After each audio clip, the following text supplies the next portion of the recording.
We have Ikarus, Survivors, another work in progress.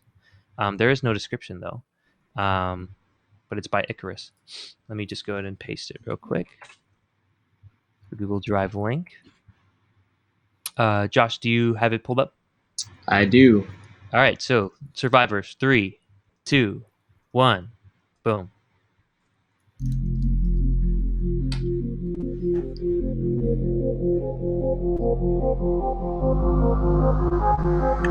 Nice build up. Ooh.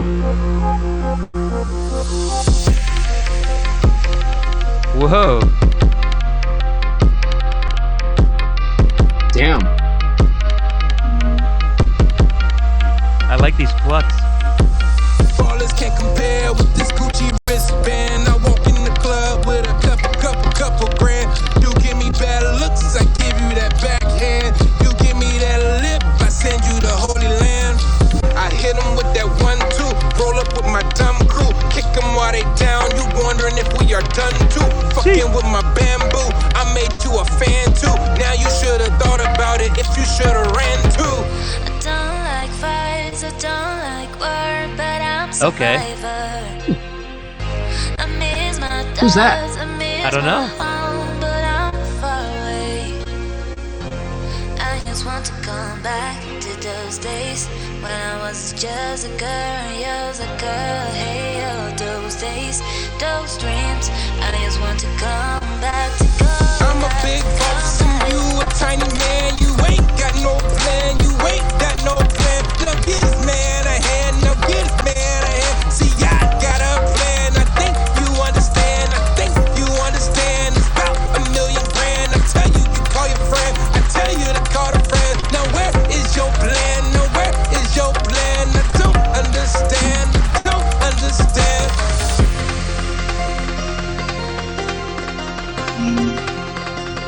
This beat's crazy. Yeah. The energy of the vocals are cool too.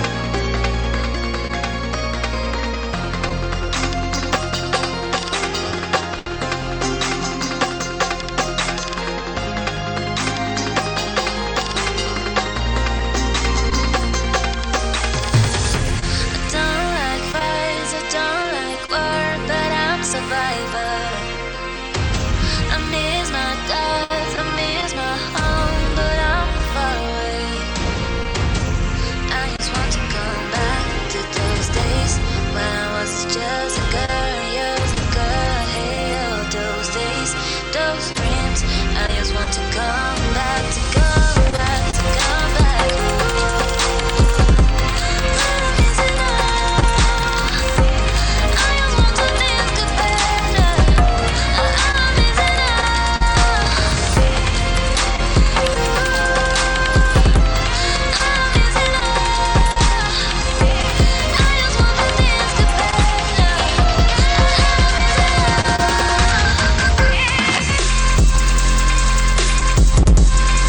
Oh, this is crazy. Oh shit.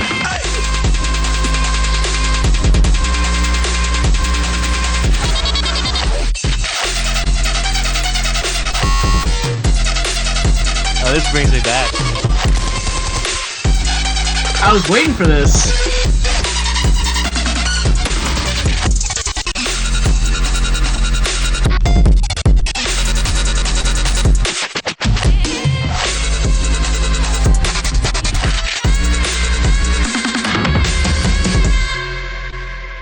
Woo! That was a ride for sure. Whoa. Dude, the producer on that is ridiculous. Yeah, I need some information here. Like, what the Yeah, fuck? the beat was magnificent. The beat Oh, was man. fucking magnificent. That That was was cool. awesome. Yeah. What do you think, Josh? Vibes? Man, yeah, I mean, dude, vibes are fucking 100%. Like, that was crazy. Yeah, energy. I'm trying. I have so many questions right now, though. Were you gonna say something? Yeah, I was saying that the vibes were super high energy. This is festival shit. Get rowdy shit at a festival. Yeah. With the rapper, he brought it. With the female vocalist, she brought it too. I do have a question about like the beats. To me, it sounded like this beat was made without the intention of having vocals on it, and Yeah. that maybe Mixing them could make them sound a little more present, and we can get into that. But with vibes, like this is high energy, this is festival shit. This reminded me of like my old EDM dubstep kind of days, and it was Yeah. super cool. So vibes, I think, is a green. Yeah, what do you think? Yeah, I mean, like I said, definitely love the vibes.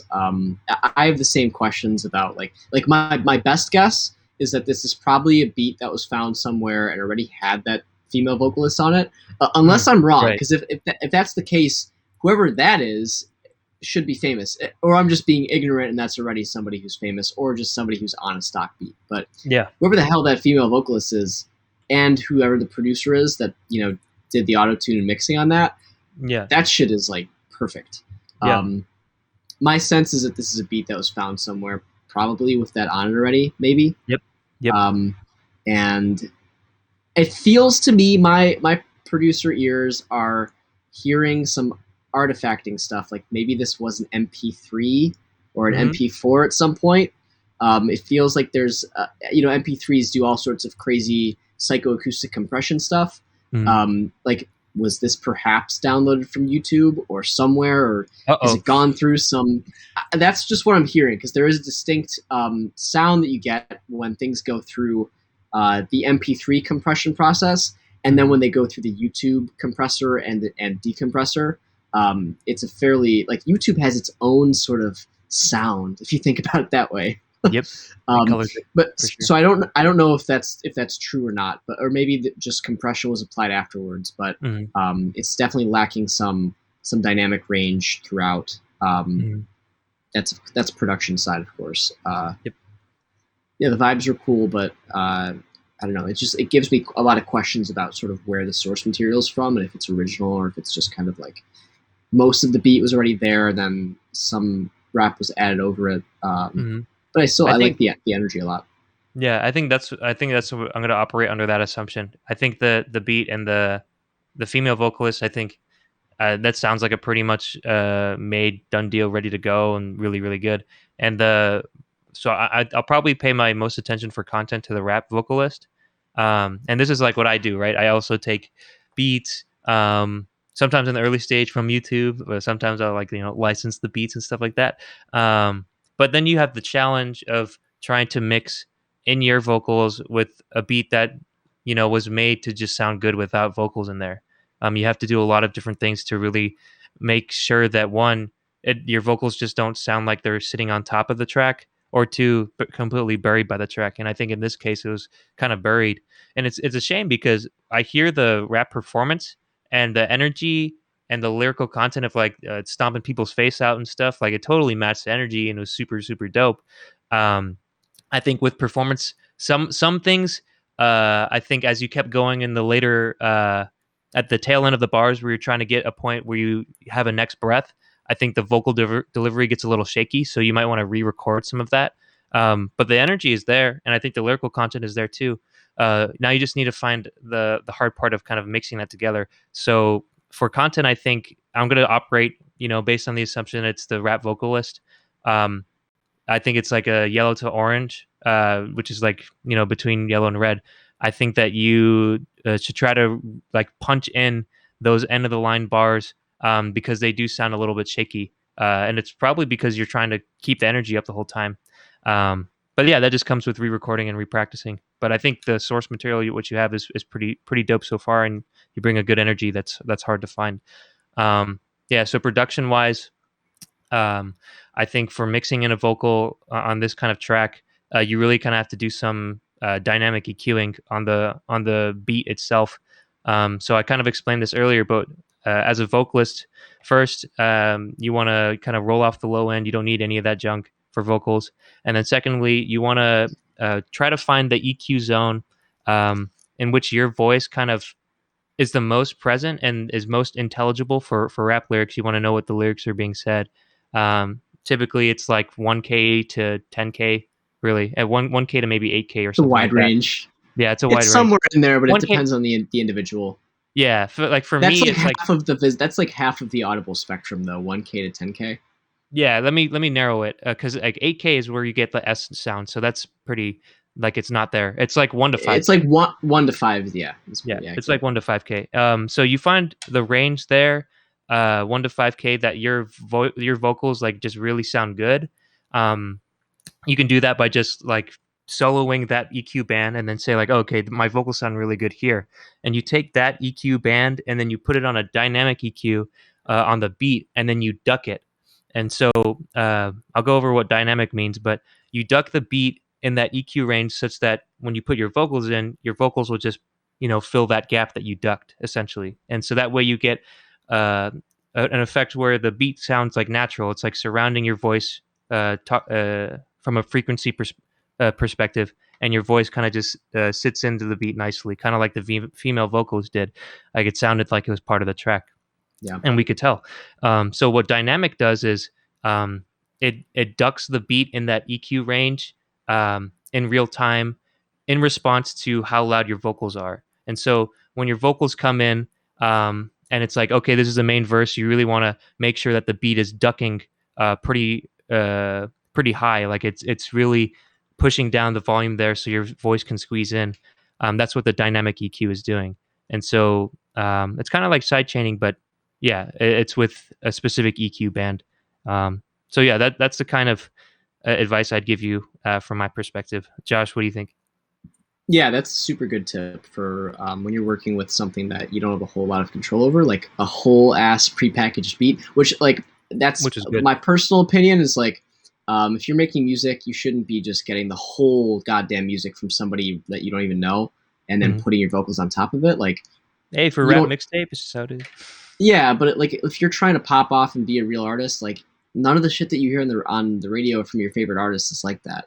It's all like they have a producer and they work with a producer, and sampling is totally cool. Like you should get parts of things, even if it's like the centerpiece of your beat is based off of a sample.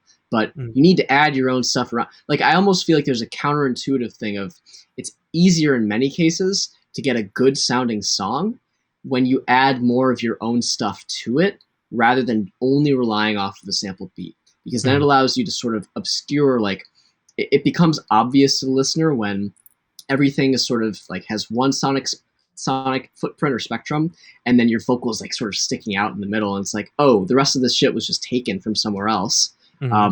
Versus like if you have that as a foundation, a beat that you get, and then you add an additional like bass line component to it or something, or at least one extra instrument, or you add more backing vocals. You need to add something on top of it so that it kind of creates like a landscape of sound rather than just a flat platform with your voice on top of it. Ducking is a good way to sort of like put your vocals into that sort of flat landscape by creating a divot in the middle and putting ducking your vocal down into it, and now everything is on the same plane.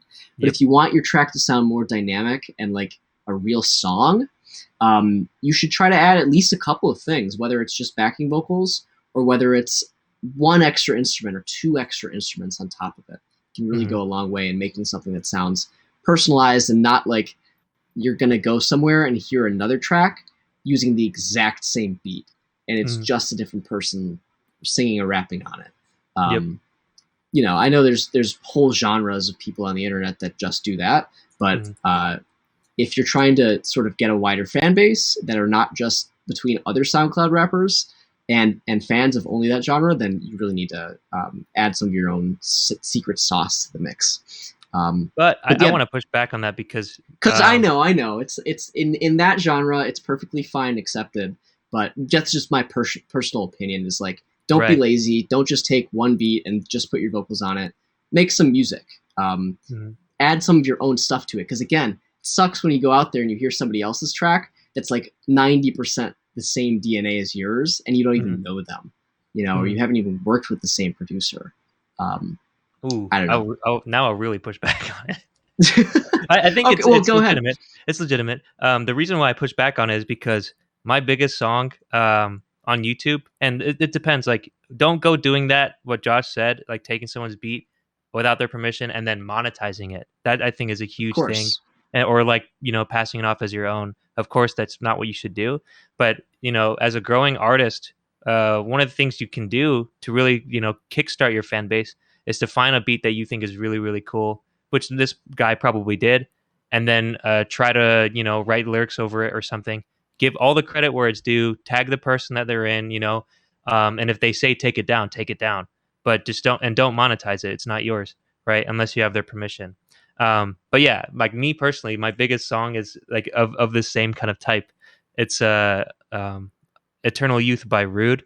And so I did this. But like, I got to be able to do the dynamic EQ. I just knew about it. So it sounds, a little bit more Cohesive. cohesive. And also when you're choosing the beat, like sometimes beats naturally have that space for you to kind of play around in. Because when you do the ducking, you lose that frequency content in the beat. So like you automatically it's you don't do it for free. Like there's always something that's lost. And so with this kind of beat with EDM, my experience, all the frequencies are like brick walled. Like they really try to get it as loud as possible, and they just do that by making sure all the frequency ranges are it's like a wall of sound coming at you. And that's hard for someone that's trying to put rap vocals over it, because like Josh said, it's like a brick wall, and then your lyrics are on top of it, and then maybe you can do some EQing to like make your lyrics fit in, but it's still like a brick wall. But I think I want to push back, because I did that, and the artist actually heard it, and the artist liked it. He offered me to collab as well, Yeah, which that's is like, sweet.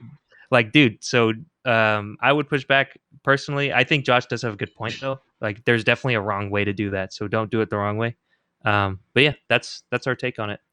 Yeah, I think it's more about the output that you get, the sound output, rather than the process. And like, if you can take something like that and make it all meld together and fit, and ideally make it your own a little bit, so nobody can accidentally rip you off or whatever, or like you accidentally rip somebody else off, where it's fairly indistinguishable from something else that somebody else makes.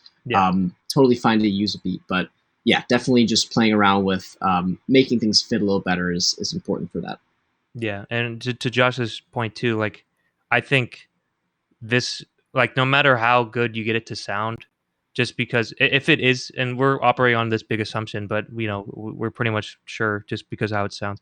If it is this case where it's someone else's beat and then you put your vocals on it, it's probably never going to be something that's like a stream thing on Spotify. It's probably like a YouTube thing or like a mixtape thing, something that is not going to be monetized, something that's not going to be in the mainstream, but it could really gain a lot of attention still. So yeah, it's just like, what are your goals as as an artist? Like, are you trying to be the next big thing, or like you just like making music and you think it sounds good and you want to put it out there? Is it a means to maybe grow your fan base and then have hits that are more eligible to sort of pop off on regular streaming platforms? It's just questions to ask yourself. But Yeah.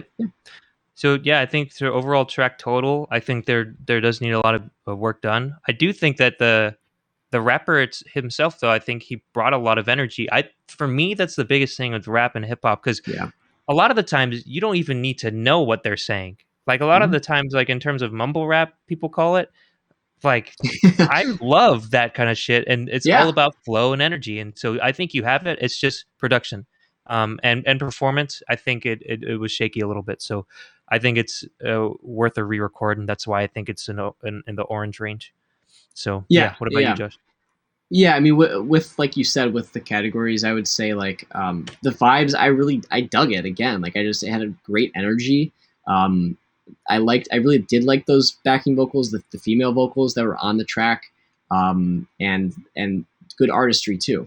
I would give it a green for vibes, and then content, yellow to green. Like some stuff could be added to make it a little bit more original, or I don't know, just sort of like interest the listener more. Maybe it's just because we're aware that it's like a beat with. It seems like it's probably a beat with a vocal on it. Maybe we're totally wrong. Maybe it's not. Yeah. Okay. If it's wrong, then the beat / producer guy, he did great, except for mixing the rap vocals. Oh, like, I was gonna say. By the way, your tip about like cutting low end from vocals, totally true. You should do that to most of your instruments, but you have to be careful where you cut it off, because it did sound a little bit band restricted to me, actually. This one, a little bit telephony sort of. So just make sure that you don't band pass things too tightly.